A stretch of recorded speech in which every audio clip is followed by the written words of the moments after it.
வணக்கம். தலைப்புச் செய்திகள் வாசிப்பது வெங்கட்.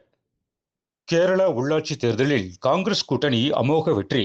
திருவனந்தபுரம் மாநகராட்சியை பாஜக கூட்டணி முதல் முறையாக கைப்பற்றியது. கொல்கத்தாவில் உள்ள சால்ட் லேக் மைதானத்தில் கால்பந்து ஜாம்பவான் லியோனல் மெஸ்லியை காண முடியாத விரக்தியில் ரசிகர்கள் வன்முறை கூட்டத்தை கட்டுப்படுத்த காவலர்கள் தடியடி நடத்தினர். பள்ளி வகுப்பறையில் மது அருந்திய 6 மாணவிகள் சக மாணவி ஒருவர் தனது செல்போனில் எடுத்த வீடியோ இணையத்தில் வைரல். நோபல் பரிசு வென்ற ஈரான் மனித உரிமை போராளி நர்கஸ் முகமது பாதுகாப்பு படையினரால் கைது. சென்னையில் வீட்டின் கதவை உடைத்து யூடியூபர் சவுக்கு சங்கர் கைது.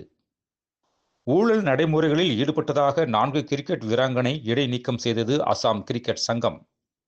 புதுச்சேரிக்கு மாநில அந்தஸ்து வாங்கி தருவதே திமுகவின் முதல் கொள்கை, ஜெகத் ரட்சகன் எம்பி பேச்சு. இந்தியா மட்டுமின்றி உலகமே வியக்கும் வகையில் தமிழகத்தில் முதல்வர் மு.க.ஸ்டாலின் ஆட்சி செய்கிறார். தவிக தலைவர் விஜய் குறித்த கேள்விக்கு தமிழக அமைச்சர் டி.ஆர்.பி. ராஜா பதில். திருப்பதி ஏழுமலையான் கோவிலில் நடிகர் ரஜினிகாந்த் குடும்பத்தாருடன் சாமி தரிசனம்.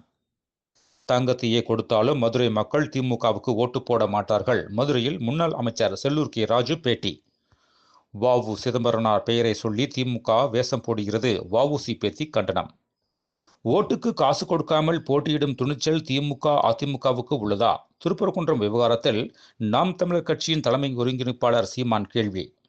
மேலும் விரிவான செய்திகளுக்கு அரசியல் ராஜ்யம் மின் இதழை படியுங்கள். நன்றி, வணக்கம்.